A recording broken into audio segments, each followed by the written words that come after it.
What the flying fuck is happening? Blah, blah, blah, science. The dog was the murderer. Tastiness is in the tongue of the beholder. I wish that they taught men shame. Oh Lord, he coming. Did my poem spark joy? I was psyched for a murder. You know what? Let's assume the worst. Piss kink. Hello everyone, welcome to the season 6 retrospective episode. I'll be honest, it's been quite a while, so I don't remember how we exactly do these. So this is going to be an interesting one because we had like a pretty long hiatus in the middle of the season. So, given the unique situation we're in, I'll just ask Dory, like, as far as your memory goes, like, what are your feelings on the season? Oh, number one, excuse my voice. I was sick last week, so this is what you guys are getting. Mm-hmm. We always have at least one Dory crazy voice episode. Yeah, that tracks. Yeah. So, as someone who notoriously has a incredible memory, as we all know, I think this season was okay. I was looking through my notes, and when I was making my best of lists, and I truly there was so much on there that I had no recollection of. And I wasn't sure if I liked which episodes I liked sort of and didn't like. Yeah. And so from kind of going through that, I think it's like, I feel like there's a lot more episodes I didn't super enjoy, but I feel like there's like, based on my notes and vague recollection, I feel like this season was like fine. Okay. How about this? I think I know it had one of the worst episodes that they've ever had that I hated so much that I will not, I'm not, it's not included on anything for me. That I remembered when I came across that episode. I didn't remember the name of it. It wasn't until I was reading through my notes, and then I was like, oh, I know this episode. It's trash. Next. I can't even remember which one that is. Yeah. It's this guy and his mom, and he is a huge piece of shit with Troy, and I don't want to be more specific. Yeah. Okay. But he is absolute dumpster fire, garbage monster, asshole, rots in the ground, whatever. From what I remember of the season, I don't know. I think there was a few, certain moments that really stood out to me, but I can't think of like, there's like truly one episode that is sort of, I guess maybe two episodes that I actually remembered that I really liked.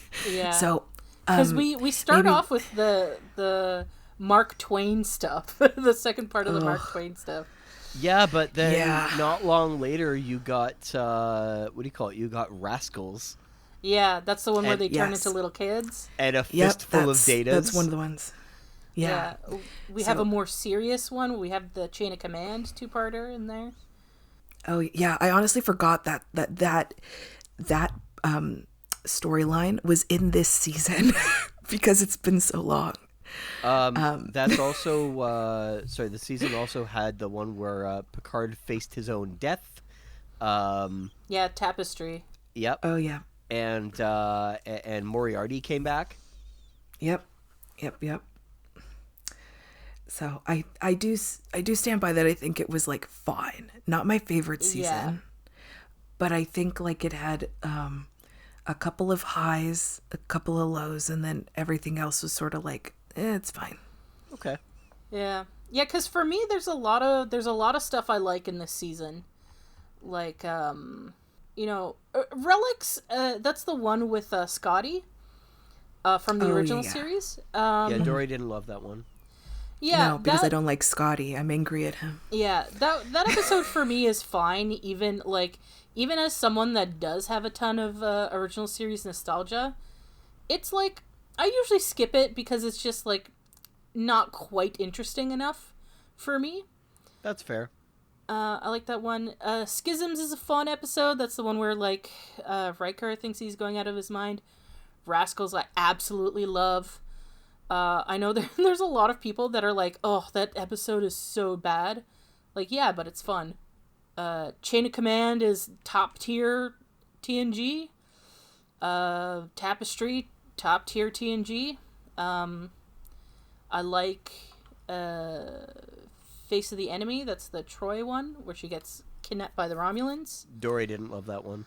Yeah, and I totally understand your reasons for not liking it. I did notice there's quite a few episodes this season where Riker is having a crisis. Yeah, that's true. Yeah, there is a lot of for me there is a lot of good stuff in this season for my tastes. But I do feel like you can kind of sense that maybe they're going to start running out of ideas soon. Yeah. Yes. Yeah. And from my recollection of season 7, because we haven't started watching it yet or rewatching it yet, it's very much, there is a lot of episodes where it's like, okay, you're out of ideas. You're just throwing shit at the wall. There's so I put together a watch list of TNG ages ago for somebody, and it's basically your a spreadsheet. Yeah, that's right. And while season 7 has very few outright bad episodes, there's only 2 that I think are outright bad, and there are actually a couple of standout episodes in it as well. The season starts off with strange this character story, strange that character story, strange 2-part story, strange this character story, and like it's got some weird stuff in it. Sorry, you're talking about season 7? Yes. Yeah. I'll take weird. I'm not opposed to weird. There is one episode in particular in season 7 that I am very, very excited to show Dory. Oh, she's gonna hate it. Not because it's good. Oh boy. Actually, maybe, okay. I haven't watched the episode in a really long time, so I can't remember if it's just like bad or if there's like seriously problematic stuff with it. Wait. But is this the love story one? Episode 14 of season 7. Sure is. Yeah. All right. Yeah, no, I'm legitimately excited to get to that one because that is such a meme in Star Trek fan groups, but I'm not going to tell anything more about it. Dory, you are forbidden from looking more into it. Yeah. Don't worry, I never look up anything before because I don't like spoilers. Excellent. Excellent. But I think we're getting ahead of ourselves. We're supposed to be reflecting on season 6. For sure, yeah. So Jeff, what are your sort of overall feelings on season 6? I mean, I kind of went through that a little bit already, but I like season 6 quite a bit. I think there's a couple of shitters in it. I really didn't like the Geordi story, the love story they tried to do for him, where it's like a mystery episode and he's in love Aquiel? with. Yes, the one where he is clearly in love with a woman who is like 10 years his junior. So that and one's... she very obviously turns out to be the Thing or whatever. Yeah, she's the monster. monster. It's her dog. Oh, her dog. It's her dog. That's right. It's the dog. Yeah. No, you're so right. Yeah. I mean, she's basically the monster then for trusting her dog. Ew. But yeah, there's the mind rape episode is just atrocious, which is sad. The Q episode isn't very good. Sorry, technically it has 2 Q episodes, one of which is good. But the other one with that young girl, Amanda Rogers, the one who gets Q'd, I don't like that one at all. But then like you said, Maggie, we've got fucking Chain of Command. We've got Frame of Mind, which I still really enjoy, and I talked quite a bit about why I enjoyed it when we were doing it. I love Tapestry. Watching Birthright again, I actually really enjoyed it. So that was good. It was fun to go through Timescape again, even though it's silly. Yeah. But I mean, yeah, there's a lot of fun stuff in this in this season, and in the end, it's there's more like high quality episodes in this season than most seasons do have. Most seasons will have like here's a peppering of really good ones. Here's a bunch of okay ones, and here's a couple of bad ones. And this one, it does like really strong episodes more than other seasons do for me. Yeah, and I feel like the bad episodes that are in here, they're not necessarily bad episodes of television of like in a technical sense. What makes them bad is the subject matter and how things play out like in the story and the plot. Yes. Yeah, that's very true. So it's like things that haven't aged well, and things that are like, actually, this is deeply upsetting to me. I mean, but I would argue that like for like True Q and Aquiel, for instance, they just don't land very well. They're not bad stories, but they're weak. Yeah, what I'm trying to get at is that the sort of base level episode of season 6 is generally higher quality than the other episodes. Yeah, I think like if you're talking purely on a technical level, because I think there are episodes in like what was it? Man of the People is like the one Dory refuses to acknowledge, just so just so the audience like knows what we're talking about. That episode, it's not like on a purely technical level, it's not a bad episode of television. It's well crafted, I guess. Yeah. So yeah, the craft of TV show is the minimum quality is pretty high on this season. I think what they've figured out, especially in this season, because there's very little where they don't do this, is that TNG is at its best when it's focusing on one of their core cast members, I think. Mm-hmm. And designing a story around a journey that they're taking. And that there are episodes in this that don't do that very well. Like Aquiel is an example of that.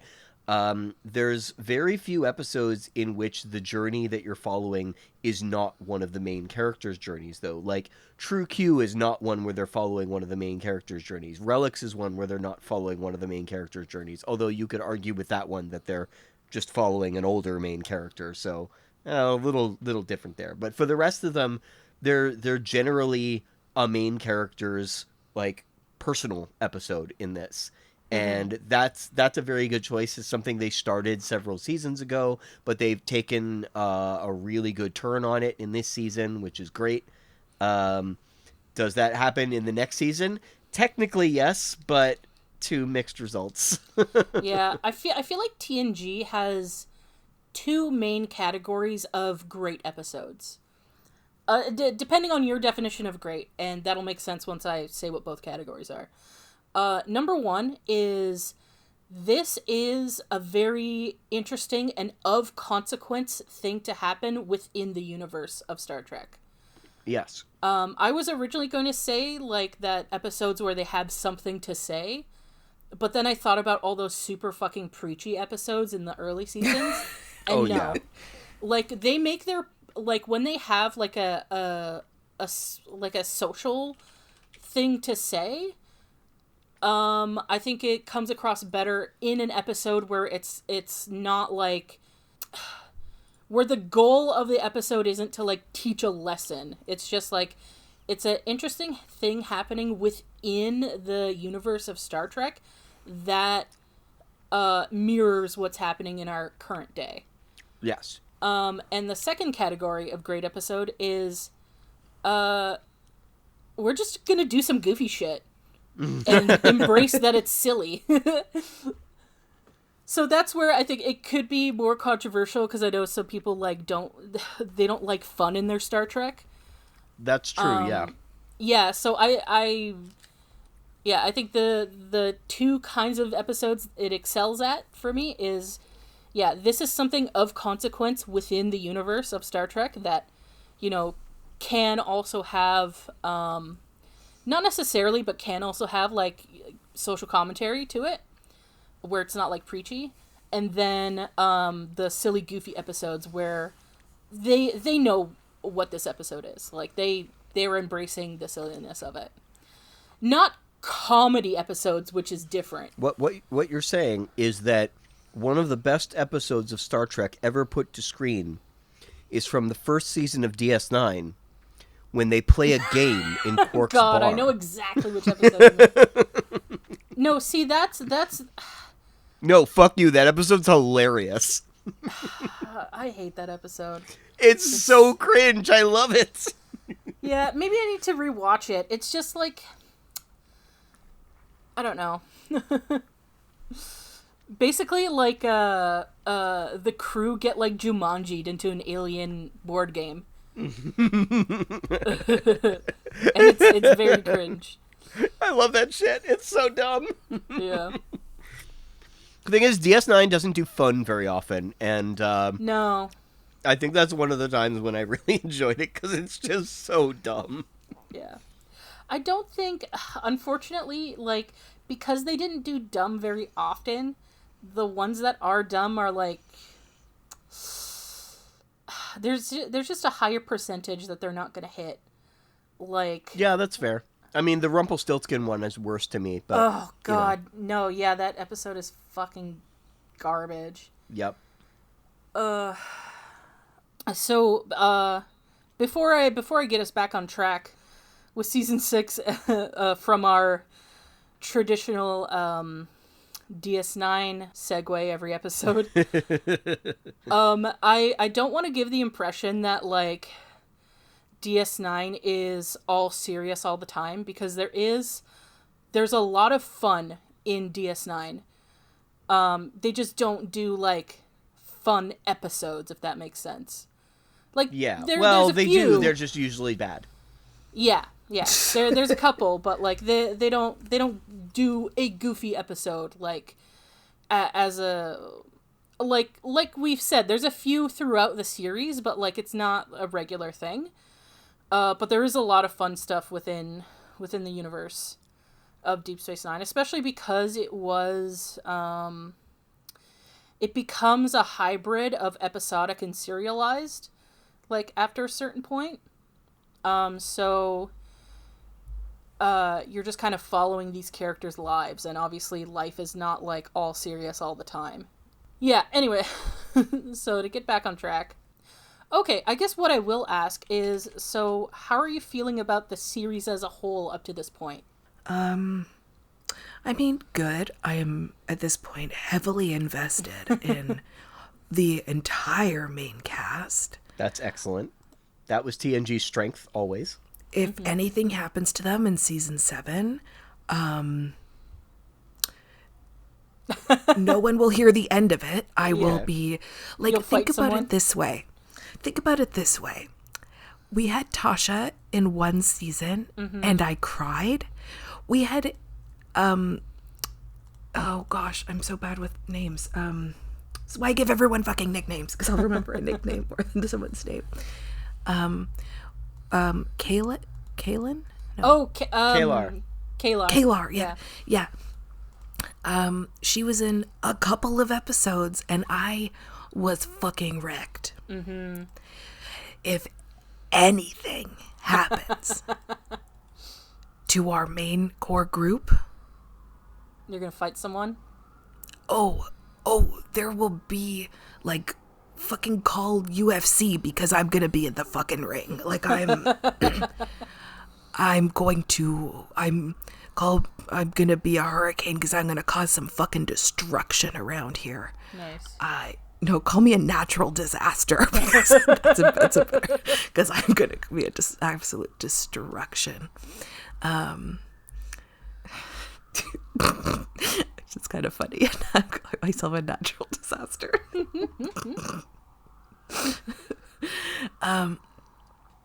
Yeah, so I feel very protective of them.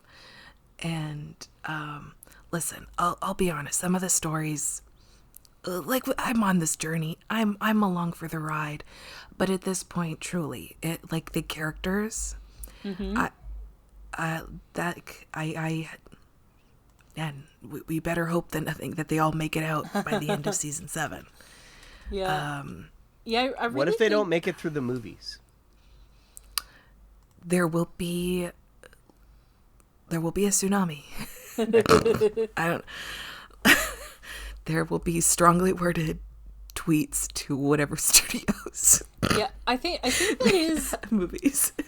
I think that is the strength of Star Trek overall. I think that's why people keep coming back to it, despite having a lot of bad episodes and a lot of bad movies to it. Like, it's not. It's like, when it's great, it's really great. When it's not, it's very bad. Yep. Yeah. Yep. Absolutely. So I think the characters is what keeps people coming back to it, despite like the whole heap of bad parts to the franchise. Mm-hmm.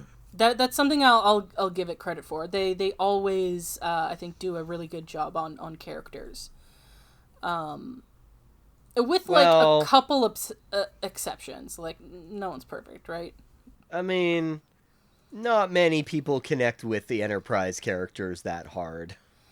Yeah. Oh my god, before you said characters, I thought you were like saying Enterprise. I'm like, are people are connecting with the ship? Actually, yes. I see myself in the ship. Yeah. People have a favorite ship, Dory. I mean, I don't doubt that. It's like people have a favorite car, but like you're not looking at a car and be like, yes. Wait until you see the Enterprise E. Oh, okay. Well, I look forward to it, I guess. It's the Lincoln Navigators of Star Trek ships. I don't know what that means, as I don't know anything about cars. It's just a fucking expensive car. But I think okay. Also, here's the thing. Enterprise is kind of like almost universally agreed to be like the worst series, so. Oh, the show. I thought you meant the ship. Oh My God. Yeah. I didn't realize you meant the show. I thought you were talking about the ship. Oh, No, yeah. I was talking about the ship. But no, Yeah, I meant the show. Like Maggie, the fandom, there is a fandom for Enterprise. There are a lot of people who give it more credit than it deserves. Oh, for sure, but I'm just saying, like, that percentage, like, compared to the whole of the Star Trek fandom, I think is pretty small. So I actually have a weird story, and somebody who listens to our podcast is going to know exactly who I'm talking about. But I used to live with a guy that I showed Star Trek to. In fact, I was the one who put together a watch list of both TNG and DS9 for him in order to get him interested in it. I showed him one episode, and he was like, okay, this is pretty good. I'd like to see more. And I'm like, great, I'll put together a watch list because I know this show like the back of my hand. Mm-hmm. And so I did it for Enterprise and DS9, and I never got around to doing it for Voyager or Enterprise. But I was working on it. And then we ended up not... he moved out, and we are not in touch anymore. And I found out somewhat recently that he continued watching the rest of Star Trek. And now Enterprise is his fucking favorite. And I'm like, why? Why is the jingoist shit your favorite? Ugh. I forget what jingoism is. Jingoism is like this rah-rah pro-America kind of like militant, what do you call it? Militant nationalism. For the record, for anybody who has not seen Star Trek Enterprise, it's very melodramatic, so it's easy to get into as like background TV. But it came out in the early 2000s, and they tried to reinvent themselves towards the end of the second season with an extremely thinly veiled 9/11 allegory. And after that, it became very much a product of early 2000s American culture. So you can kind of guess what the attitudes were in that they had kind of transitioned Star Trek from this, like, you know, pro-unity, not really pro any necessarily like country, but in general, like, liberal democracy is the kind of ideal that they're striving towards. And then you get to Enterprise, and they're trying to be like kind of dark and gritty, and they had to do something around 9/11, and so they got this, and it gets a lot more like What's the dark side of Dark and Gritty? Well, how often do we have to kill people for our ideals? And it's like, okay. Like, don't get me wrong, there is much better storytelling once they get to that point in the show, but Yeah. I'm not happy with the political direction that they ended up going with it. And then the last season is a bunch of homages to earlier Star Trek that are very hit or miss. Yeah. A lot of people give them credit because they're like, oh, well, they finally knew what kind of show they were going to make. It's like, yeah, but it still wasn't a good show they were making, so I don't care. Yeah. Directly post 9/11 American television, it was very hard to escape the extreme American nationalism shit. Yeah, it was. And they obviously, like, Enterprise takes place in a, like, post-national society, but no, it really doesn't, because it's not written by post-national people. Yeah. Yeah, I'm not trying to give them a pass. I'm just like, I know. It kind of makes sense that a show of that era would have that vibe to it. Oh, yeah, for sure. And that's another reason I don't like the show. The political messaging, like, on top of, like, it's not actually a good show. And you know what? We might even get to a point with this podcast where we decide we're having so much fun that we need to continue. Yeah, because, like, honestly, some of the most fun episodes were, like, those early, really terrible ones, because seeing them through Dory's eyes is hilarious. Yes. And like, watching it knowing it won't be good is a whole different thing. Because what I was going to bring up is that I can definitely see why, in retrospect, some people would have an appreciation for that series. Yeah. Because I will always maintain that between Voyager and Enterprise, which sort of before New Trek were considered the two worst ones, Voyager is technically a better show, but Enterprise is far more watchable. I think Dory might like how wacky Voyager is. Yeah. There's definitely some whack-ass shit. There's also a lot of boring shit in there, too. Yep. But yep, I could see it being fun with a newbie. Yes. Especially with Dory's, like, take on things. So, I hope everybody's ready. We have just given our first hint at possibly committing to doing Voyager one day. I'm not committing to that. I said hint. Yeah. That's like we'll see. We'll see how things go. We'll see, honey. We'll see. Yeah. Yeah, so I think I think it's pretty obvious we've kind of run the course on what we can discuss about season 6. Yeah. So I think it's fair to sort of get into Dory's categories now. Okay. Dory's categories. Yeah. By the way, sorry we always get sidetracked with, like, other Trek nonsense. I'm not. I'll be honest. I try to zone out sometimes, so on the off chance that a spoiler drops in there. So I'm also trying to take advantage of your poor memory. That it's like, if I say this little thing, she probably will not remember by the time we get there. Listen, it's a team effort for no spoilers. My lack of memory and zoning out. Okay, so categories. We're gonna start with favorite lines. Okay, so first one is from Realm of Fear. Reg, fucking Reg. He goes, "I'm always nervous. Everybody knows that." Oh yeah, I forgot about that. That is very funny. Then from Relics, Geordi says, "Just because something is old doesn't mean you throw it away." Here's the thing. That hits me on a different level because I am someone who is a huge thrifter.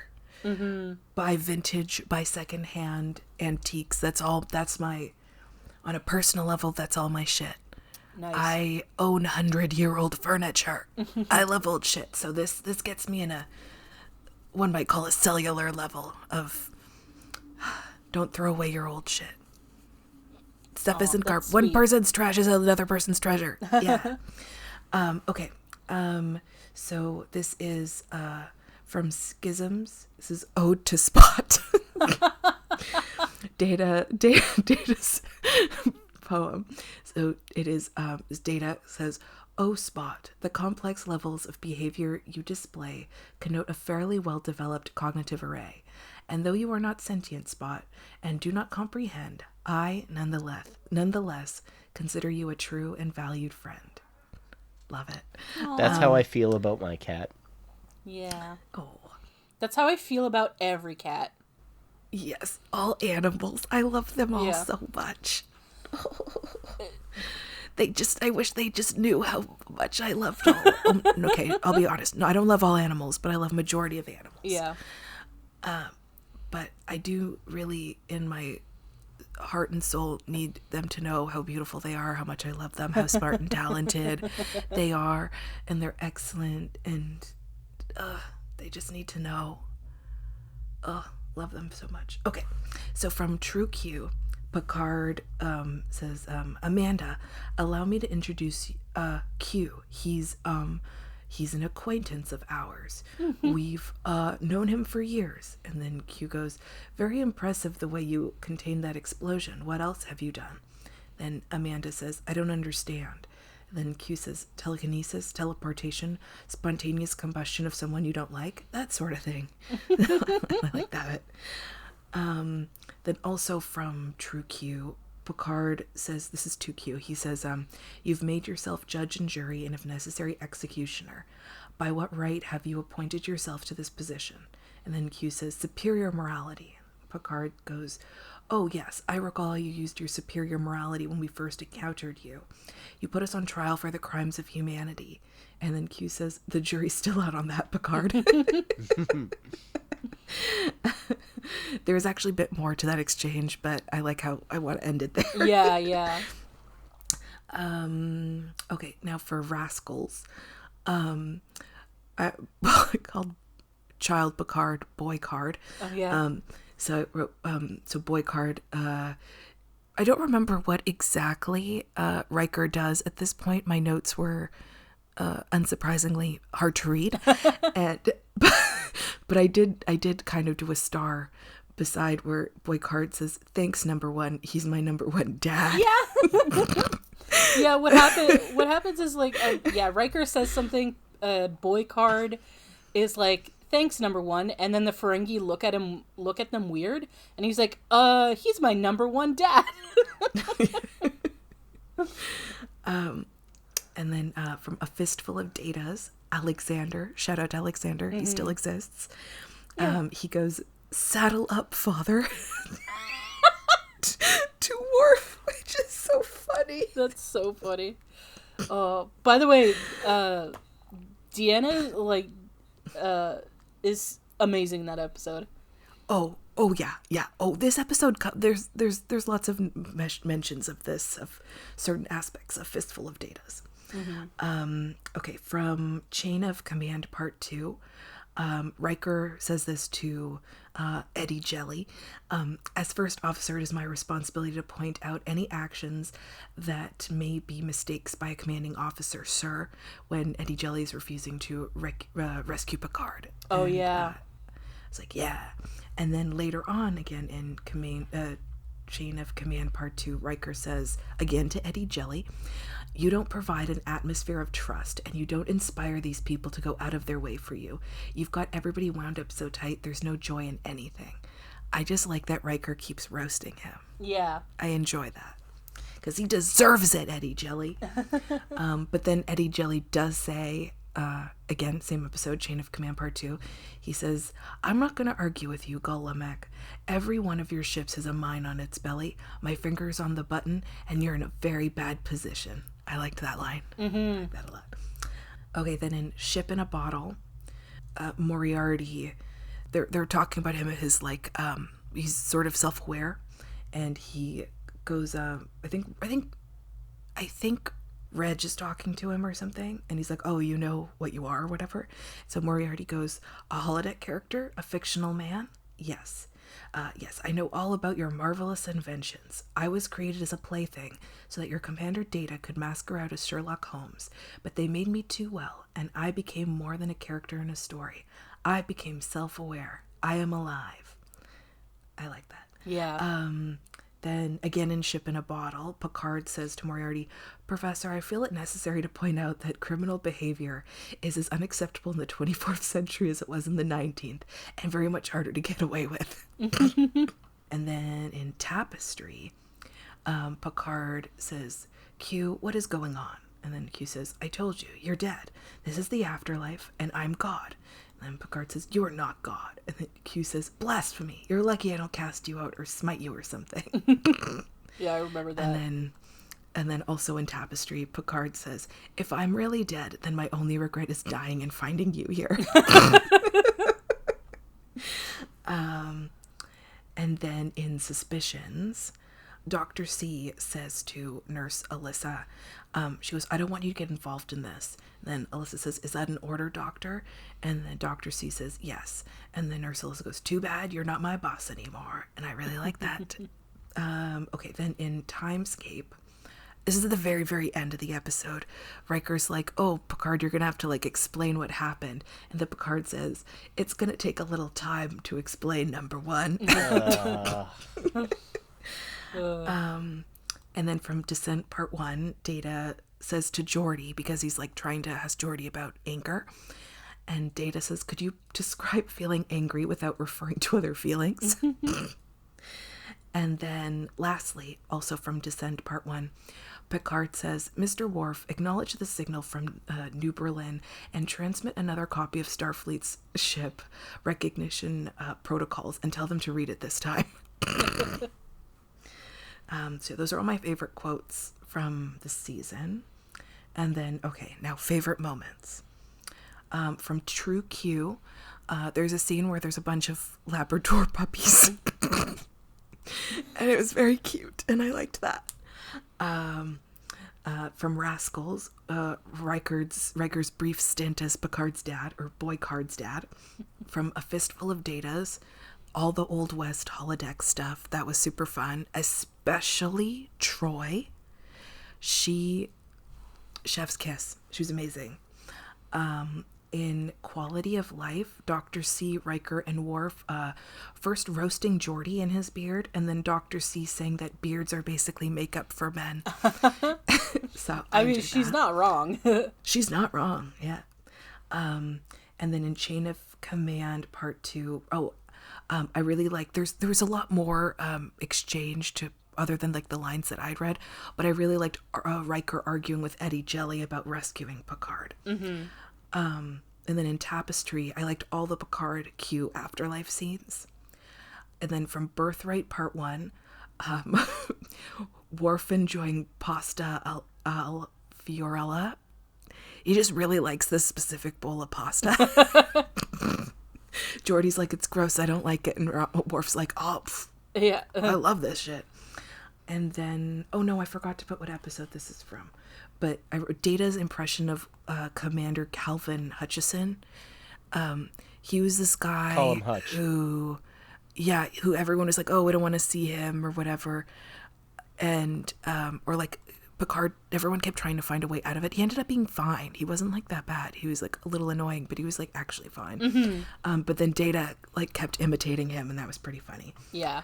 From Frame of Mind, it was a low-key kind of cringe moment when like Riker's having an exchange with that guy Mavek, and then he tells him, oh, you like mutilated a guy and whatever, and Riker goes like, no. It's like really, it's like very poorly done, but at the same time enjoyed it immensely. Yeah, I remembered the exact moment. Yeah. And then in Timescape, I really enjoyed Troy, Geordi, Data, and Picard just like chatting on the shuttle about that conference. I really like when they just kind of like hang out and just like have a chat, because I think they all have really good chemistry with each other, and I like when they're friends. Yeah. And then my last favorite moment was the opening scene with Data, Stephen Hawking, and Newton and Einstein in Descendant Part 1. Part 1. That opening scene was great. Favorite episodes. Okay, so please take this with the biggest grain of salt you got, because as I previously mentioned, I remember so little of these episodes. Everything I do is based on my notes. And from reading through my notes, I'm not entirely sure some of the episodes, if I liked the episode or didn't like the episode. I don't know. And I have no recollection. So based on my notes, I put my favorite episodes, because people listen to previous episodes and I said other episodes I really enjoyed, or these episodes I'm about to list I said I didn't like. I don't know what to tell you. I'm going off with very little my shitty memory and my shitty notes. So okay, so I say for favorite episodes: Ship in a Bottle, Rascals, Starship Mine, and Rightful Heir. Interesting. Yeah, I didn't put, it's not really in my favorite quotes or notes or whatever, but I really liked Rightful Heir. I think I liked it. Based on my notes, I feel like I liked it. I mean, I like a Worf episode, but I think there's like a lot about it that I did like. I'm hoping I did like it in general. I feel like I did. Yeah, that's the one where they go looking for Kalis, the sort of like Klingon Jesus. Jesus, yeah. Yeah. Yep. Yeah. Also our dear friend Cowron. Yeah. Okay, next category, favorite made me want to scream moment, which is those that are frustrating / heartbreaking. From Chain of Command Part 1 and 2, Eddie Jelly. Just him doing anything made me want to scream. He kind of sucks. From Chain of Command Part 2, this was Picard's, the scenes of the four lights with torture scene with Picard. Honestly, everything with Picard in that episode was so horrible to watch, but the acting was so good, especially that last scene of the four lights when he's like screaming and they finally rescue him. Like that, it's so heartbreaking, but like get Patrick Stewart a fucking Emmy there, man. Yeah, seriously. Tapestry. Oh, Sliding Doors Picard. Okay, I did not like seeing Picard, other version of Picard, where they're like, yeah, Picard, you kind of are like meh if you didn't get your fucking heart stabbed. Oh, yeah. I was like, because like I could never like actually dislike Picard, so that's why I have him in the like makes me want to scream, because I'm like still frustrated with it. But I'm like, cool, a different Picard, but also I don't like it. That's fair. And then lastly, this should be of no surprise to anyone. From the episode Lessons, the return of Frere Jacques. Because they fucking have to bring up that song again, play it in some fucking way. I swear to God, I should have kept a tally had I known this would be a recurring bit on this show. The amount of times they reference or mention Frere Jacques. I was, fury. Okay. Favorite character we only see in one episode. Again, take this with the biggest grain of salt, because I couldn't remember. And I also don't think there were like many characters from one episode that like I was a fan of, because I feel like there's some characters that like actually did come back. So number one is okay, hear me out, Aquiel's alien dog. Because that dog was so cute. I know it's an alien and I know it was the villain / bad guy, but the dog was so cute in dog form. So that's that bit. And then from Descent Part 1, Stephen Hawking. Yeah. What? Unless he's going to be in another episode. Too, yeah. Yeah. Unless he's going to be in another fucking episode, I'm keeping him in that. Yeah, fair. So, okay. And now in favorite costumes. A lot of these are actually weirdly just period costumes. But from Time's Arrow Part 2 is everyone in their 19th century outfits. From True Q, the Regency era outfits that Amanda wears, same with Riker. The Fistful of Datas. Everyone's in their Old West, but I particularly Troy's Old West outfit. She just looks so fucking cool. In Chain of Command Part 1, I don't particularly remember this, but in my notes, I wrote, Dr. C's burgundy jacket is amazing. So I can't picture it, but apparently I did really love it, though. And then I also had made a note that in the episode Second Chances, Riker, Dr. C, and Troy are wearing particularly good outfits. during his bone performance. I don't actually remember what any of it looks like, but according to my notes, I was a big fan. Nice. And then times the AV Club could have stepped in. Starship Mine, like, where the fuck were you guys? Suspicions, like that would have been a lot of help for Dr. C's case. Yeah. And Descent Part 1, they would have known it was like, had the AV Club stepped up, they would have immediately, they would have seen them fucking leave. Data and what's his face, the Borg, leave. And now last category, honorable mentions. From Times Arrow Part 2, I hate Mark Twain. Yeah. That's it. No, there's more. From A Fistful of Datas, the title of the episode. The nickname I gave Eddie Jelly, because it's Edward Jellicoe? Yeah, something like that. Yeah. So I think I did a good job. I think my nickname of this season is definitely Eddie Jelly. From Command Part 1 and 2. I did really enjoy from Ship in a Bottle, The Return of Moriarty. I enjoy the actor a lot as he was on The Nanny. I can't remember what his name is, but I thought he was really fun in that episode. And then from Starship Mine, the fact that Picard has his own saddle on the Enterprise. I thought that was pretty lols. And everyone treated it so weird for some reason. Yeah, everyone was like, you have a saddle? Yeah. Your own saddle? And Picard was like, yeah. What? Yeah, of course I do. Yeah, every serious writer does. And then, in Frame of Mind, this is just sort of a recurring bit that Dr. C makes people be in plays. Oh, yeah.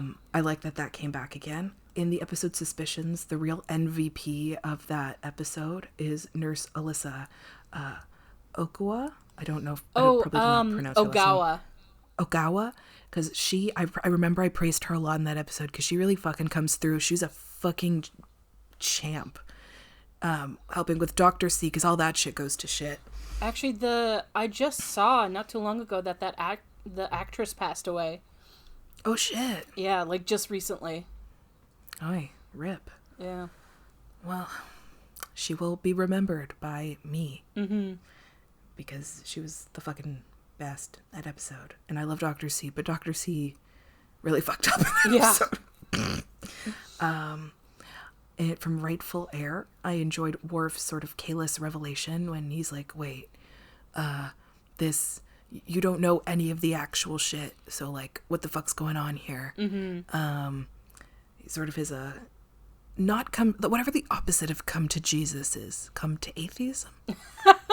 I don't know, but him just realizing, oh, this is not it. Come to Gowron moment. Yeah, come to Gowron moment. The term, I don't know what if there's like a funny term for it, but the real term is called deconstructing, when you're sort of like deconstructing from religion. Okay. Yeah. Oh, I do like it. Shows me some of Worf's growth, of him being like, okay, you fucking don't know what any of this is, and it's wrong, and I don't believe you. This is wrong. And then lastly, from Descent Part 1, Dr. C becoming captain. Yeah. I love it. So that's all my categories. I fully acknowledge I'm probably missing some stuff that I probably lost my mind over in the actual episode, like our episodes of the show episodes. Mm-hmm. But there's gaps I don't remember. Yeah. So I'm going with based on my notes. So that's fair. And my super vague memories, but that's what I got. Alrighty, folks, it is time for our predictions review for the season. Hey, Editing Maggie popping in here just to say that the prediction section was actually recorded at a different time, so Dory's voice will be healed in this section. So I just wanted to give an explanation for that. Enjoy! So we started off the season with the second half of a two-parter. And when that happens, I usually just say, like, what'll happen in part 2? So the first episode was the second half of Time's Arrow, which is where they go back to like 1800s sort of time.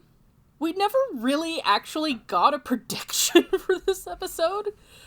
Cause I asked you, like, how do you think Mark Twain is gonna screw this up for everybody? And we never really got around to an answer. Because you're just like, I don't know. So, Mark Twain fucked me again. yeah, exactly. So what happens is that, what I have written down is, stupid Mark Twain gets in the way and prevents the crew from defeating the aliens and getting back home. They end up using, I guess I should, it's been a while, so I guess I should review what happens in the episode. There's like, these weird aliens that are like stealing energy from humans, and they're using like the cholera outbreak as like a cover. They ended up back here because they found like Data's head in a cave, and they're like, what the fuck is up with that? And then they found like a portal and ended up back at that point. So Data gets blown up at some point in the episode, and they use the old parts that they found in the cave to put Data back together as sort of like a completion of like the time loop thing to, so he can help them save the day, basically. And yeah, that's what happens. The next episode was, actually, let me pull up the episode names. Okay, the next episode was called Realm of Fear. What we told you, Dory, was that Reg sees something strange in the transporter beam. What you predicted was that Reg practices in the holodeck to get over his transporter fear, and someone sabotages the program to fuck with him, or someone invades the ship and Reg sees the effects in the transporter beam. What actually happened is, it turns out there's organisms living in the transport buffer, and like the crew from like some other ship they were looking for were stuck inside, and Reg ends up like rescuing them. The next episode is Man of the People, the one that's like you hate. So what we told you was an ambassador and his mother come aboard, and Troy starts being attracted to him. And we asked you, how does he fuck up her life? You said he is a liar. His mother being there is a red flag. It's a setup. That's true. He's got a bad reputation. He sets up a fake rescue situation so that, like, people like him again. And Troy falls for him after, like, helping him with his trauma. But his mom is helping him cover up. And you say you're always concerned about mama's boys. Which, fair. Yes. Turns out that the dude has some weird power to channel his negative emotions into another person so he can be calm, like real life men do. That little point is by me. You didn't say that. He does this to Troy, but then, the crew figure it out and are able to, like, set up a scenario where they transfer all that shit back to him, and he rapidly ages and dies. Because of all his stupid bullshit. Which, the episode sucks, but it's a good outcome. The next episode is Relics. We told you that the crew comes across an original series crew member, Scotty specifically, in a surprising way on a what's called a Dyson sphere. And we sort of asked you, like, more like, what do you think the emotional theme of the episode would be, because it's not like really a plot episode. You said that the episode would be about sort of regretting spending his life on work and science rather than with family.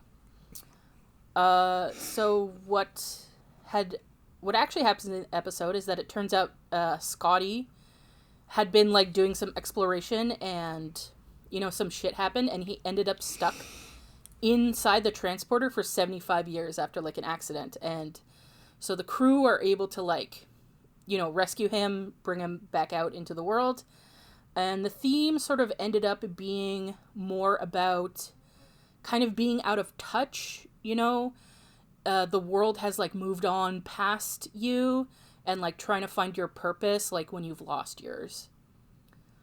And I think I remember you weren't really a fan of Scotty, if I remember correctly. No, I was not. He was a dick. Yeah. All right, the next episode was called Schisms.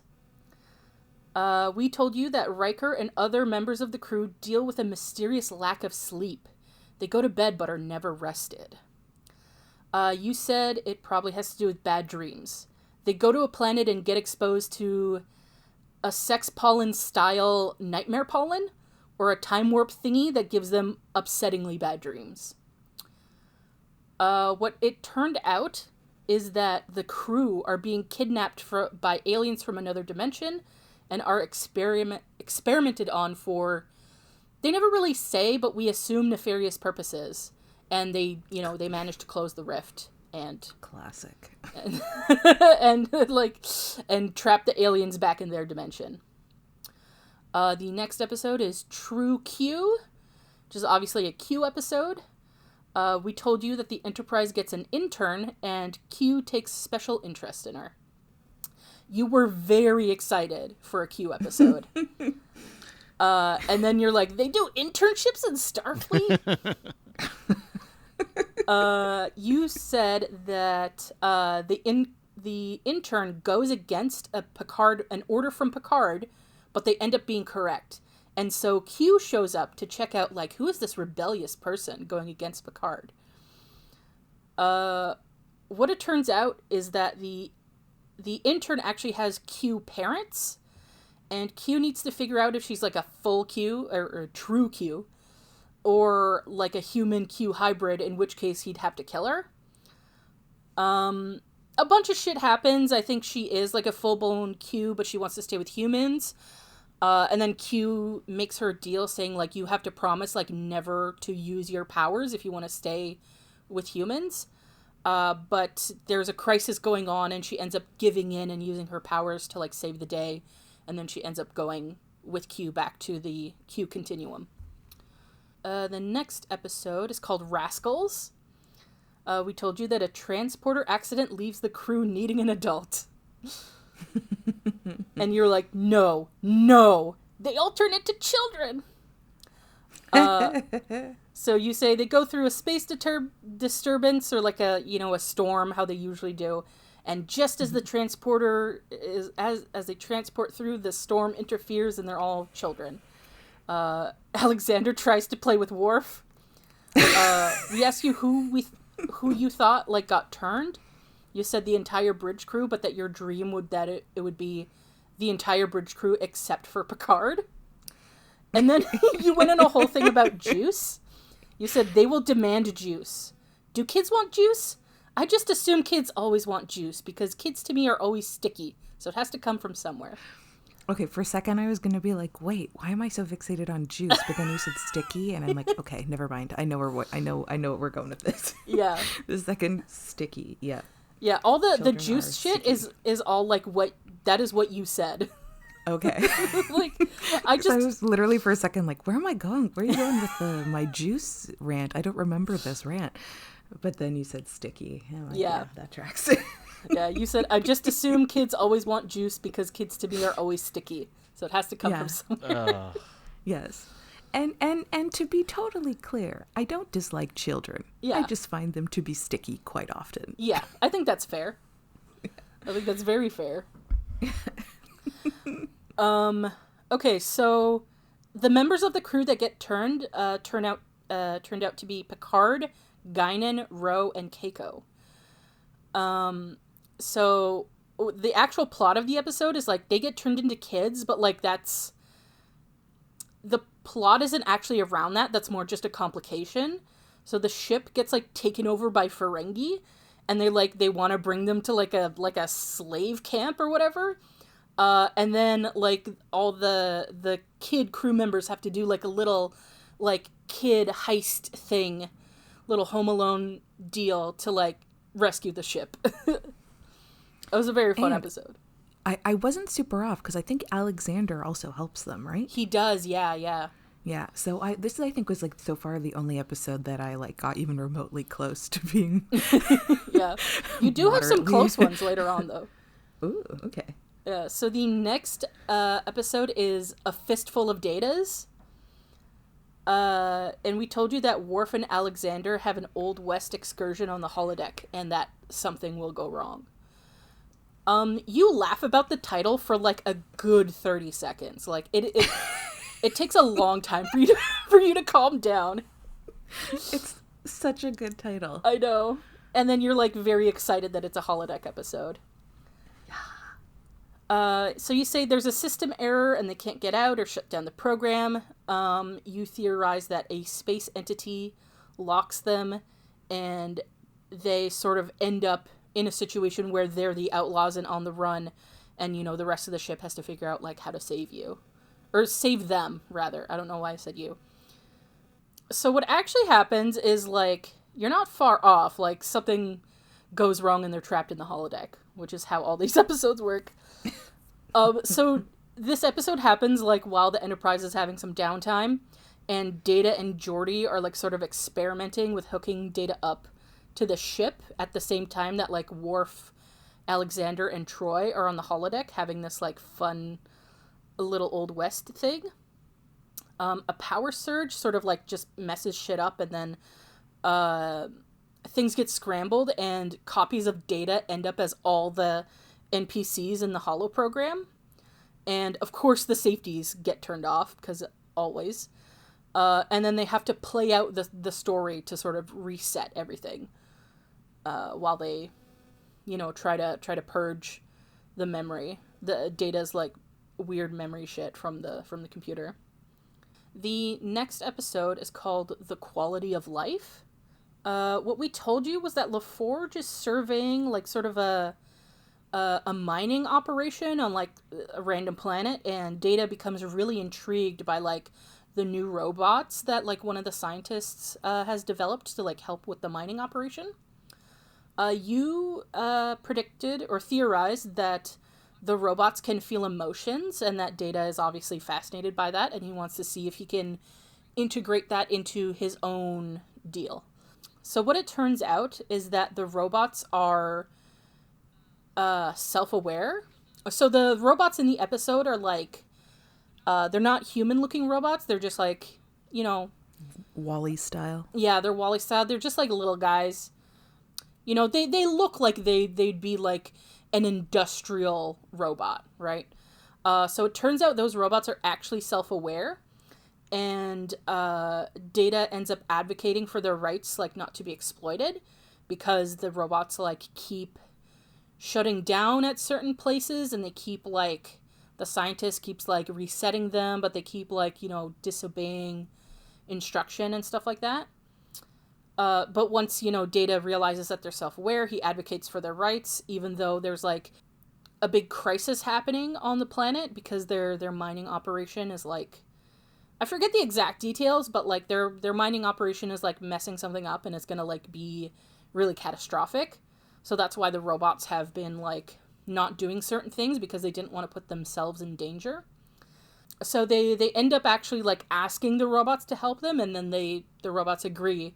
And one of the robots actually sacrifices itself to, like, save everybody.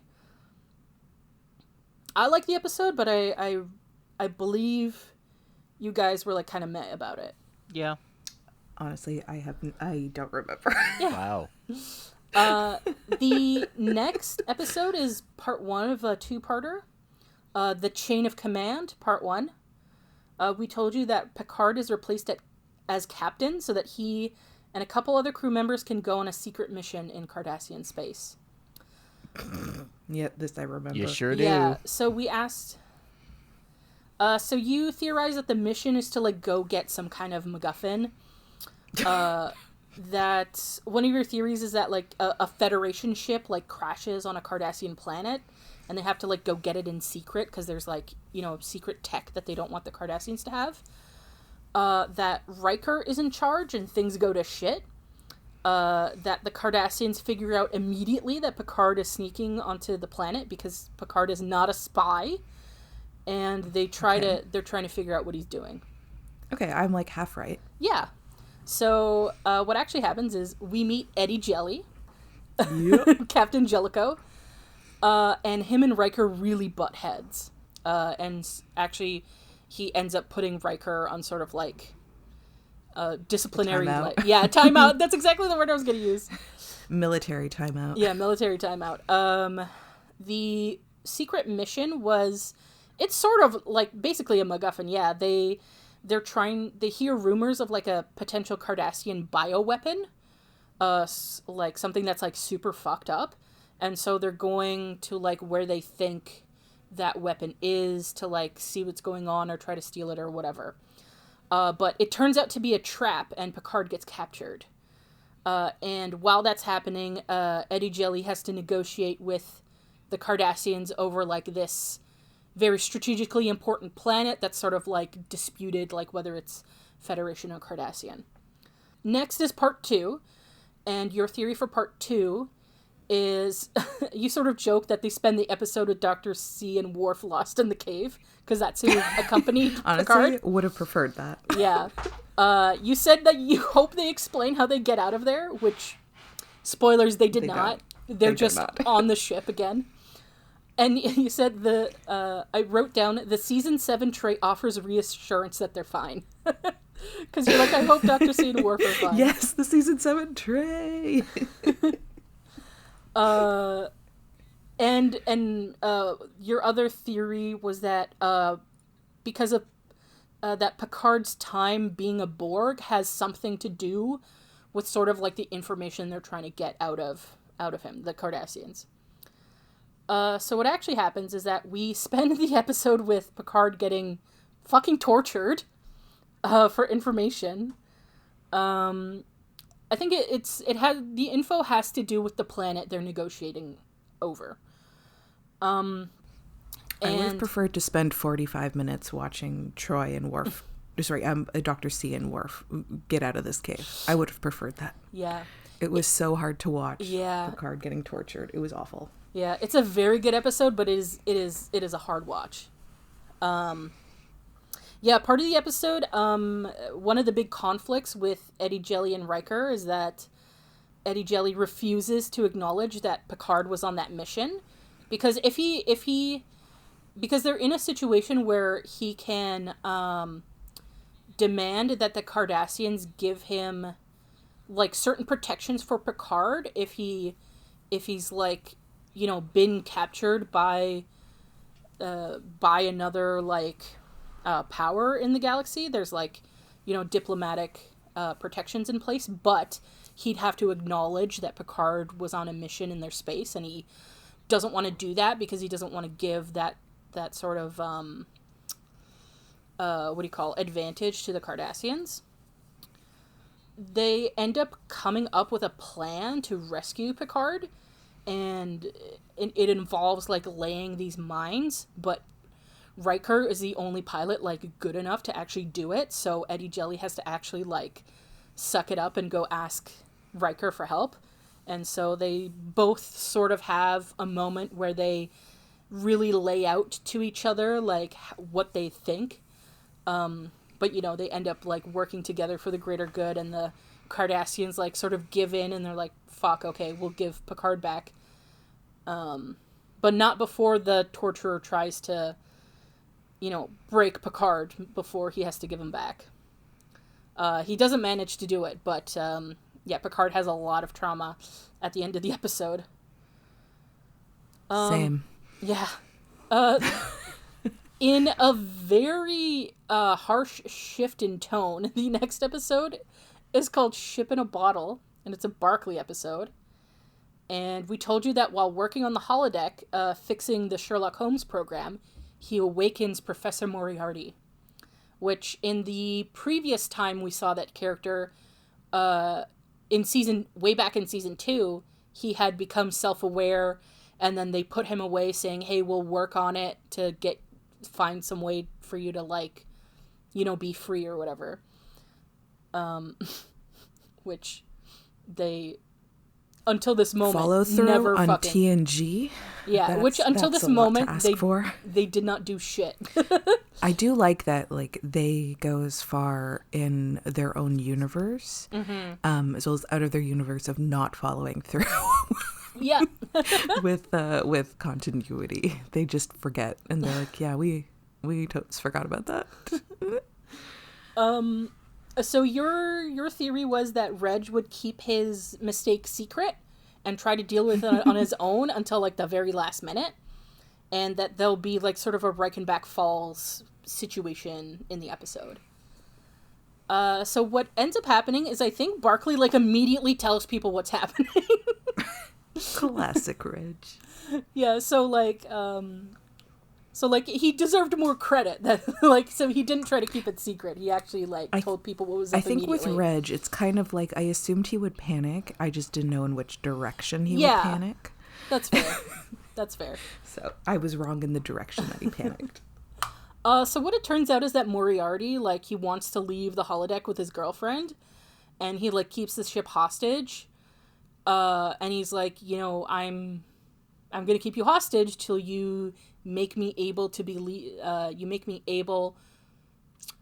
you make it so that I'm able to leave the holodeck, is what he wants. So they try some shit out, but just nothing works. And then in the episode, they try some shit, and Moriarty is able to leave the holodeck, and like he, you know, rides off into the proverbial sunset on a shuttlecraft with his girlfriend. But it turns out that didn't really happen. They just actually tricked him, that he's actually like sort of living in a simulation in this like computer cube. And it's cool that he like he gets to like live out his life. Like he doesn't know that he's in a simulation, but the implications are really disturbing in my opinion. Mm-hmm. All right. The next episode is called Aquiel. We told you that they go to a subspace communication station, and that there is a murder mystery, and Geordi investigates. You theorize that the woman that we meet, Aquiel, was supposed to give Geordi some kind of information, and that Geordi hears the murder over like the comms, like over like while they're talking. So what it turns out is that Aquiel, so he thinks that she was murdered. That was your theory. So it turns out that she wasn't the one murdered. It was like the other person working on the station. And she is really hella sus. She's very suspicious. But, you know, Geordi has a hardcore crush. And it really, really seems like she did the murder because she had arguments with the dude and all sorts of stuff. But no, it ends up being an alien that was disguised as her dog. The dog did it. My dog ate it. Yeah, the dog. The dog did it. It's the thing, basically. The next episode is Face of the Enemy. We told you that Troy gets kidnapped by spies and forced to go undercover with no preparation. You just went, of course she does. Of course. She gets kidnapped. You theorized that she was kidnapped for one of two reasons. Either it has something to do with that she has some sort of access because her mom is like an important figure, or that they want her for her empathic abilities, that maybe they're trying to rescue someone and use her as a lie detector. What actually happens is, you're not totally off, is that she's kidnapped by the Romulans because she's sort of a relatively high-ranking Starfleet person. So she'd have, like, these codes that they need. So she gets kidnapped by the Romulan resistance movement in order to get certain resistance members past the neutral zone and, you know, into the safe hands of the Federation. So you weren't totally off. They're not rescuing people necessarily, but they are trying to, like, you know, smuggle people. I would have preferred my theory because one of my theories, because at least it's Troy specific. Yeah. In the real version, they could have taken anyone. It did not. The writers chose Troy for no reason. Yeah. Could have been anyone else. They just Yeah. love to fucking torture Troy. They're like, wait, someone needs to be traumatized this episode. Troy. Yeah. I hope that it'll please you to know that the person they do this to in DS9 is Chief O'Brien. I don't want to say good because that sounds mean, but I'll just say okay. Yeah. No, I don't want anyone to be kidnapped. I don't. Even O'Brien, he's got. I don't want to I like him around to make fun of him, but I don't want him to be like traumatized or like actually harmed. Yeah. You sort of dislike him as a bit more than anything else. Yeah, he hasn't really done anything. I just like picking on him. Yeah, that's fair. Listen, you got to find someone in particular to roast and pick on and bully. Yeah. And for me, that's O'Brien. Yep. Nothing personal. He's fine. Yeah. I mean, he's got a couple of things here and there he said that I don't like, but listen. Yeah, but overall... Reg has done creepier things. Yeah. I think, like, the first episode we see Reg in is extremely problematic. Oh, yeah. But O'Brien is just, I don't want to say... Well, no, Reg is an extremely easy target. But I think we met O'Brien first. Yes. And Reg also seems sad. Yeah. To be totally honest. Reg does bum me out sometimes.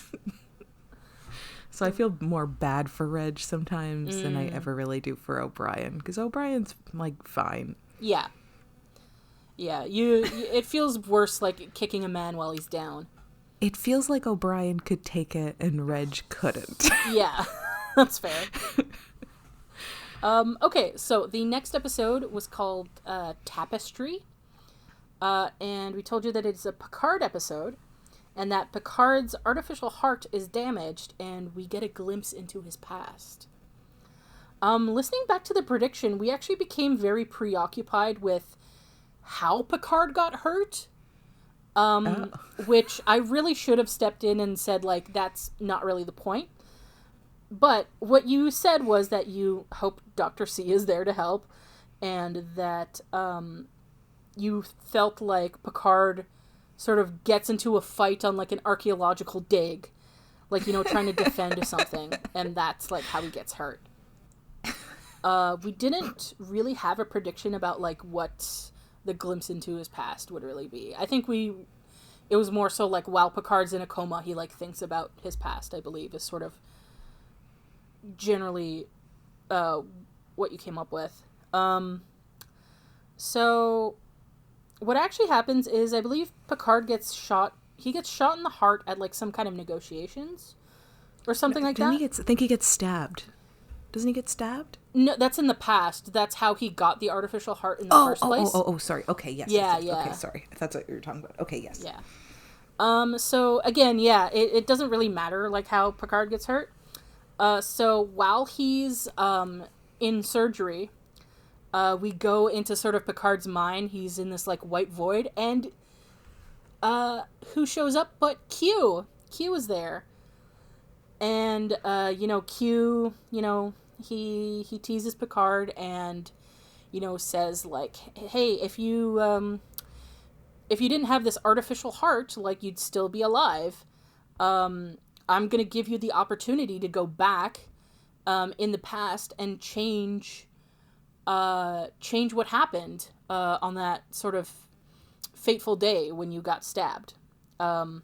So this was a story that was established early on in the series, where in the episode where Picard and Wesley are on, like, a little trip together, he tells Wesley that when he was young, just before he went out on his, like, first assignment on a station, he got into a fight with Nausicaans over Damjat, and he gets stabbed in the heart, and then so he ends up with an artificial heart. So Q takes him back to that moment, and Picard, he doesn't like how, like, brash and, like, impulsive he was back then and stuff, so he redoes stuff. He tries to, like, reason with the Nausicaans. He, hooks up with like his female friend that was there, because he's like, he kind of regrets not, taking a shot and stuff like that. But it sort of ends up going really badly. Like, after they hook up, she's like, I regret doing this. I don't think we should have done this. It makes things awkward. He kind of ruins the relationship with his other friend, because the guy's like, the Nausicaans, the first night, they cheat at the game, and the guy loses, and he's like, I can't believe you won't help me with like my revenge plan and stuff. And then we fast forward to the future, and it turns out that Picard has turned out like kind of lame. He's like just like a lieutenant in the science department, and like nowhere near the kind of person he was like that he ended up with, like when it went the other way. So he's like, you know what? I'd rather be dead as the guy I was than alive as like that sort of really boring guy. And then, yeah, it turns out that Picard was able to be saved. And we sort of end the episode not really knowing whether that was really Q or that was just sort of like near-death Picard's experience. mind. Yeah, sort of thing. But it was a really interesting sort of exploration of Picard's character, and like kind of a thing of like, don't regret like being kind of a shithead when you're younger. It's all part of the process of like becoming the person you are, sort of thing. Next episode, it's another two-parter. So next episode was called Birthright Part 1. And we told you that the ship is visiting DS9, and Worf hears a rumor about his father still being alive and decides to chase after it. And in rare form, we told you the B plot. The B plot is with what is at the time the most annoying character on Deep Space Nine, but he gets better as the series goes on. And that Data has like, him and Data are hanging out, and Data has like weird dreams and shit. We didn't really get much of a prediction on this episode. I think we got distracted a lot. Your sort of theory is that like Worf was going to hear like sort of other Klingons talking about Moog, his dad, and he like busts in, and it's like, what's that? What's that about my dad? And that and that Data starts, because he's hanging out with the doctor, he starts having like weird medical dreams. And that's sort of all we really got for that one. So what actually happens is that Shrek approaches Worf with info. I forgot that was the guy's name. And Worf goes to an isolated planet to sort of investigate, because that's where the information leads him. He finds a community of like Klingons and Romulans living together. And the B plot, it turns out that the dreams were a program that Dr. Sun put in place for when Data reached like a certain level of development. And that B plot is like all in part 1, so we don't have any Data stuff in the second part. So for the prediction for part 2, you said, I hope Worf gets off the planet, and that the tray once again offers reassurance. You theorize that the Romulans, they're sort of like separate from the rest of the Romulan Empire, and they're like trying to keep this colony secret so that they can just like have their own community and do their own thing in peace. And you were spot on with that. Those Romulans are sort of not really part of the Empire, and they're doing their own thing. But there's still sort of a racial hierarchy, like an imbalance between the Romulans and the Klingons on the planet. And Worf, classic. Yeah. And Worf sort of inspires like the Klingon children, like to sort of embrace their culture and traditions and stuff. And it sort of ends up like kind of, really, really changing a lot of things like on the planet. And some of the younger Klingons like decide to leave and really embrace that. All right. The next episode is called Starship Mine. We told you that Picard gets stuck on the Enterprise alone after trying to avoid a boring party. You said you want everyone in their formal wear. You theorize that Picard would agree to a speech, but he sort of sneaks out. And you theorize that people would know that the Enterprise would be empty, and they'd take advantage to try to steal some data from the computer. And you were pretty correct on that. Mm-hmm. So not about Picard, like, agreeing to a speech or anything, but Picard does find an excuse to, like, leave and to get his saddle. Yeah, he's got his own saddle. It's important. And so you were correct that there were people knew the Enterprise would be empty, and that they take advantage, not for computer data, but they're stealing some dangerous material that can, like, make bombs and shit, I believe. Yeah, and Data has a good old time with the really chatty dude. Which I think... Rip. Yeah. Rip to the chatty guy. I can't remember his name. Yeah, he unfortunately does get killed. Yeah. But yeah, you were almost just, like, spot on with that one. Except I don't think they wear their formal wear. No, they don't, unfortunately. Which is a disappointment for the whole episode. No, I'm kidding. I don't even think they're in casual wear either. I think they're just in their normal uniforms. Which is in regular uniform, yeah. Yeah. Listen, I love a costume change. Yeah. Although Picard does get into casual wear. He has, like... a deep V outfit. A deep V. So the next episode is called Lessons. It's a Picard episode. We told you it's a romance plot with a new character. And that character is a new, like, department head. You said that, Picard would, like, she's a, new crew member, so he invites her to dinner, and they end up, like, nerding out. She, like, shows him, like, all her, like, science-y shit and whatever. But they break up because there's, like, power dynamic issues of him being, like, her boss and stuff. What actually happens is they never mention that at all for some fucking reason. The issues of power dynamic. But they sort of end up having chemistry when she sasses Picard. And it turns out that she's a musician, and they sort of connect over music. So they do nerd out just over music, not science. Yeah, exactly. Then there's some sort of crisis on a planet. And, Picard has to make some... Picard has to, give some orders that would put her in danger and stuff, and it makes him realize that, he can't make the difficult decisions, like, while he's in a relationship with, a crew member or someone under his command, right? So they break up because of that. The next episode is The Chase. So what we told you was that the crew of the Enterprise raced to uncover an archaeological secret that attracts the attention of the Cardassians, Klingons, and Romulans. You theorize that they're after some sort of new energy source, and that the fact that this energy source exists, like, on this like, ancient alien civilization thing, like, fundamentally changes, like, what they understand about that civilization.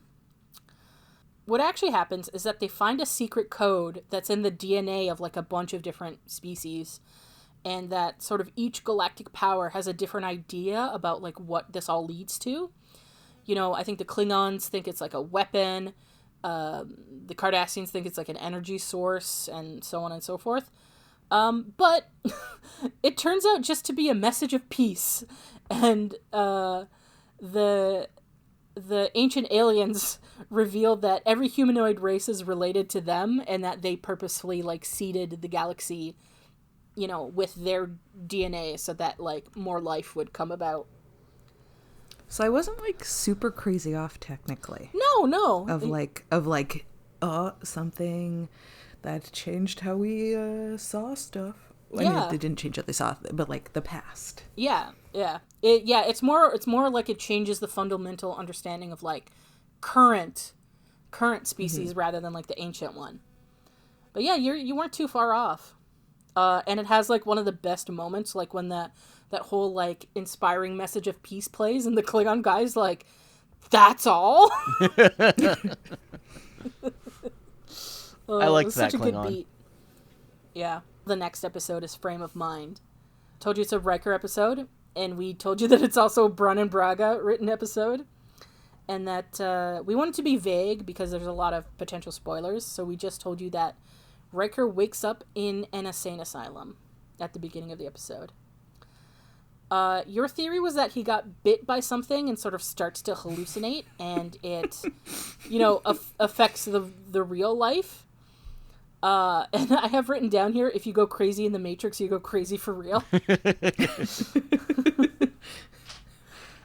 So what actually happens is that, like, Riker is sort of in the middle of doing a play with Dr. C, and, the play is about, like, sort of mindfuckery. And then shit gets weird where he, like, can't distinguish reality from the play, and at a certain point, the people at the hospital are like, the Enterprise is the hallucination, and you're here because you killed someone, and we're trying to make you better and all that stuff. And obviously, that turns out to be not the case. Riker had been kidnapped while on some sort of secret mission, and they were doing some mindfuckery to him to try to get some kind of info out of him. Yeah, like with all Brennan Braga episodes, the conclusion wasn't that amazing. The episode after that is called Suspicions, and we told you that Dr. C is hosting scientists to witness new tech, and there is some foul play. You said, okay, one of the scientists is like a huge dick, and you thought that it was Dr. C was going to be showing up some tech she came up with, and that this person, like, really doubts her and is like, oh, there's no way you did this, people have been trying to do this for years, and, like, you're lying, and blah, blah, blah. And that they end up dead, and they suspect that it's Dr. C, but that it'll turn out that he was killed, like, accidentally by whatever the new tech was, while he was fucking around. What actually happens is that there's a Ferengi scientist showing off some new sort of shielding technology that all the other scientists, like, really highly doubt. And that one of the other scientists, like, ends up as the pilot for, like, the test, and he gets killed by it. He gets, like, killed in an accident while they're trying to do it, and it shows that the shield tech is, like, fake or like, doesn't work. Killed is, like, quote-unquote killed. Yeah, because that's the twist at the end of the episode. So the Ferengi guy ends up, someone kills him after that happens, and, like, Dr. C is, like, trying to find out who it is, and she gets really obsessed with it, and one of the big things is that she wants to perform an autopsy on the Ferengi guy, but it turns out that in Ferengi culture, like, that's a big no-no. Like, you can't, their funeral rites are sort of, like, very strict, and you can't cut up the body and stuff like that. But she ends up, like, doing it anyway and gets in, like, a lot of trouble. But, she talks to Guinan, and Guinan's like, hey, don't just give up. And so, yeah, it turns out that the first guy that died wasn't actually dead. His species can, like, fake death. And he was, I can't remember what his motivation was. I think he was, like, trying to steal the technology or some shit. Yeah, he was going to steal the technology and market it for himself, basically. Yeah, and he's the one who killed the Ferengi scientist guy. I think my prediction was better. Yeah, it was. You're not, like, super far off in that, like, everyone was very doubtful of the technology and, that sort of thing. All right. Next episode is called Rightful Heir, and it's a Worf episode, and we told you that Worf goes searching for Klingon Jesus. Your prediction was that Gowron is being a dick, and they need him to chill, so they try to go find Klingon Jesus to, like, get him to cool his shit. Okay, but where's the lie? I know. And you say, like, they find a guy, but he's like, yeah, I'm Kahless, but I'm just a guy. And then we made a joke, like, he's just Josh. So what actually happens is that Worf is feeling disconnected from his Klingon roots. And so he goes to a monastery and, like, tries to have visions and stuff. And then eventually he does have a vision of Kahless, but it's an actual guy that shows up. And then, Gowron shows up, and he's, like, this guy's fake, and like there's all these political tensions between like Gowron and the monks and shit. It turns out that the guy is a clone of Kahless, that the monks sort of like had some Kahless DNA and like developed a clone and like set up this whole They Jurassic Park Kahless. Yeah, and they set up this whole scenario for him to appear as like a vision or whatever. They have some like, talks about that, and like, Worf feels betrayed and all that stuff, but they end up just agreeing to like give him like sort of the ceremonial title of Emperor, to sort of like basically try and like appease everyone. To appease everyone and like try to give like hopefully make it like sort of a unifying thing for the Klingons, because there's a lot of like infighting happening right now in the Empire. What else is new? Yeah, exactly. The next episode is called Second Chances. This is a Riker episode. We told you that on an away mission, Riker has to confront his past. Your theory was that Riker would run into his dad on a mission, and that they'd get stuck and have to work together and sort of work things out. What actually happens is a bit different than that. They go to a planet that Riker had like previously been on a mission to, like when he was way younger. And when they get down there, it turns out that there's been a copy of Riker that's been living on the planet this whole time. And he thought that like he was just stuck down there the whole time. And this copy of Riker and our Riker, what is he goes by his middle name. What's his middle name again? Thomas, right, yeah. So Thomas Riker and Will Riker end up hating each other, because Will Riker doesn't like the younger version of himself, and the younger version of himself doesn't like how he basically thinks like the our Riker is lame. He thinks he's boring. He thinks he's too safe, that sort of thing. And Thomas Riker and Troy end up sort of like having a romance because, like the title says, it's sort of like a second chance. Maybe this time around things could be different, that sort of thing. Because the Thomas Riker got stuck down there before our Riker and Deanne broke up. So he still thinks they're a couple. But at the end of the episode, it kind of turns out that what Will Riker had warned Deanna about, that he would probably make the same decisions that he did, and that's sort of what ends up happening. Thomas Riker takes an assignment on another ship, and Deanna's like, you know what, I like my life here, I'm not interested in going with you, so we're just gonna, we're gonna break up, basically. Next episode after that is called Timescape. We told you that some of the crew are coming back from a conference and find the Enterprise frozen. We asked you who you thought the 4 coming back from the conference would be, and your theory was Geordi, Data, Worf, and Dr. C. And we had a bit of a difficult time coming up with a prediction, but you said you think they're frozen because of some Q antics, basically. What turned out to be what happened was that some fucking aliens live in a Romulan ship's engines, and, the Enterprise comes, to help the Romulans after they put out a distress signal. The aliens fuck with space and time during the energy transfer, because it's gonna kill all their children or whatever, because they're using it as a nest. And yeah, that's basically the episode. They figure shit out and solve the day. But the 4 that were coming back was actually Picard, Troy, Data, and Geordi. So you got half of that right. You got Geordi and Data, but instead of Worf and Dr. C, it was Troy and Picard.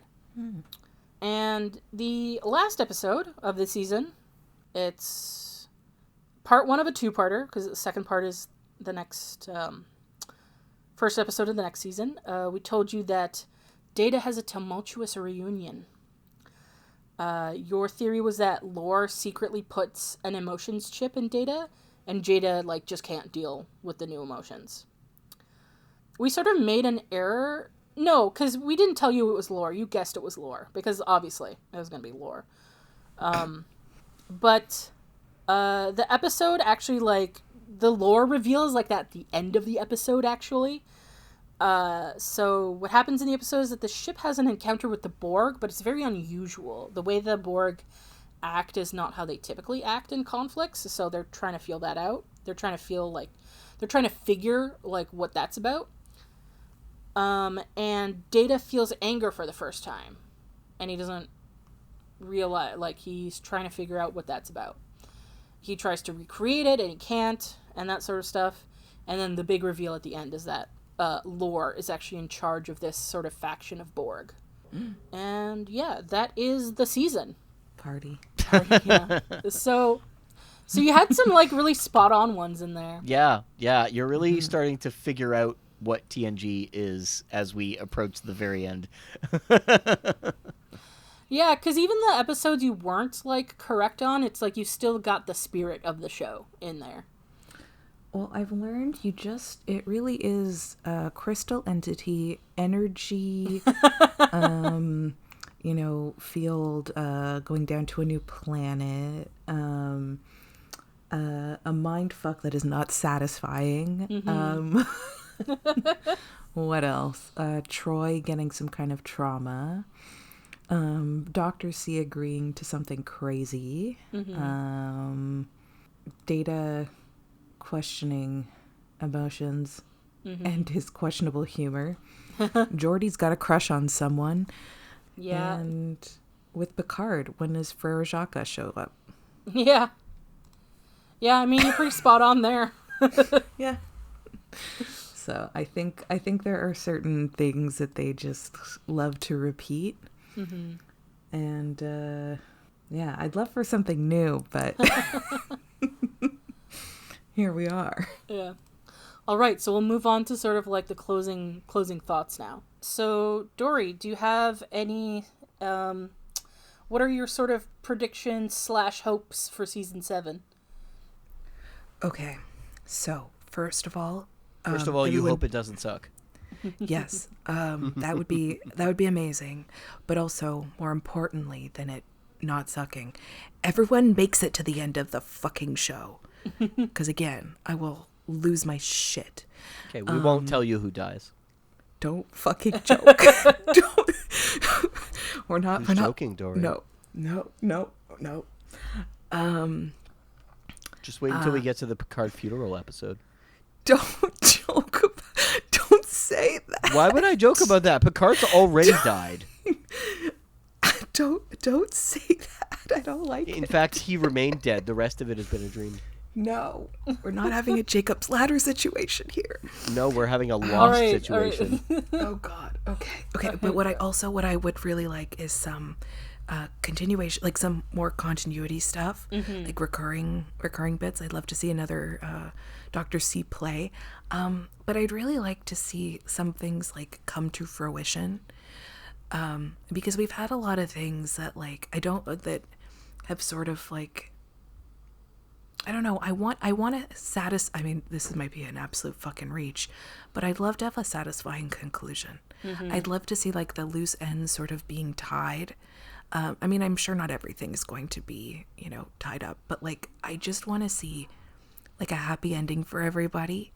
I want to see, a little bit more growth. I'd love for Worf to spend some more time with Alexander.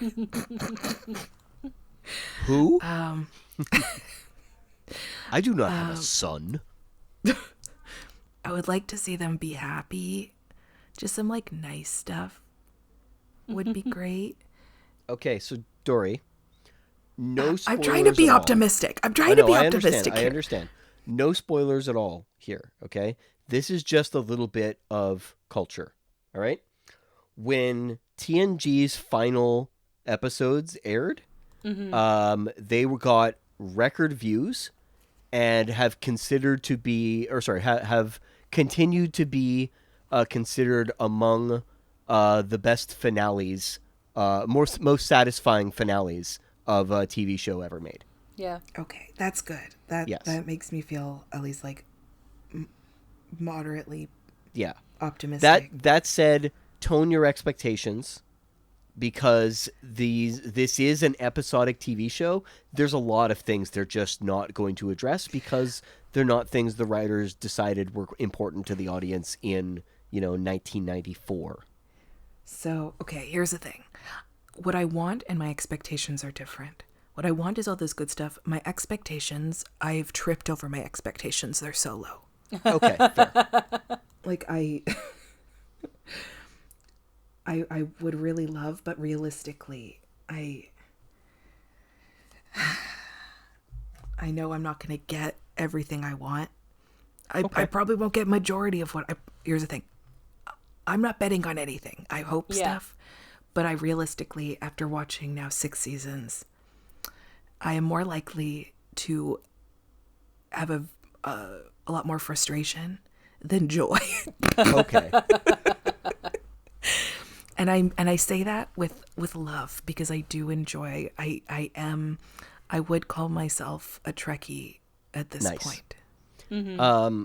So also no spoilers, but so the show, because it is episodic, there isn't really much of a lead up towards the end, but that doesn't mean there isn't one. There are a couple of episodes that pepper in some, we need to close this off, we need to do something about this, because they knew that they were going to end. They actually decided to end the show at that season.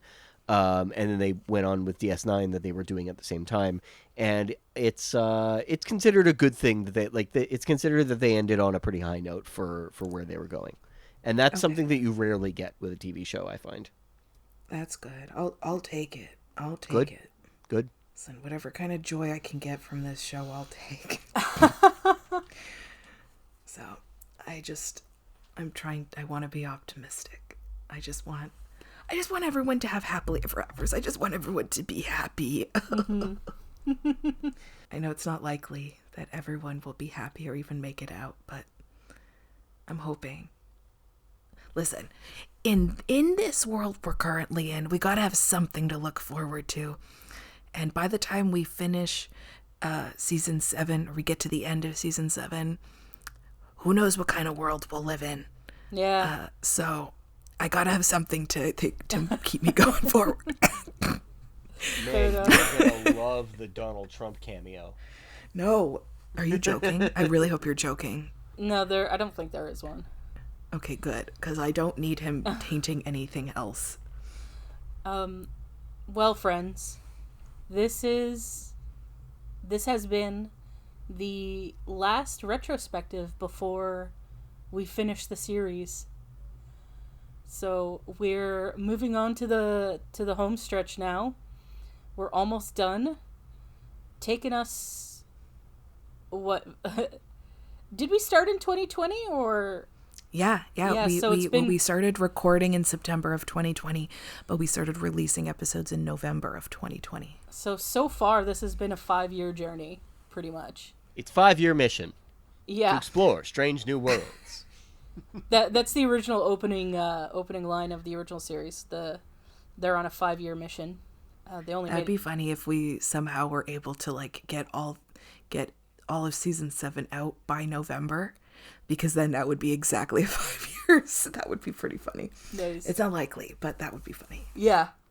Well, join us for the final season of Star Trek: The Next Generation, starting with our next episode.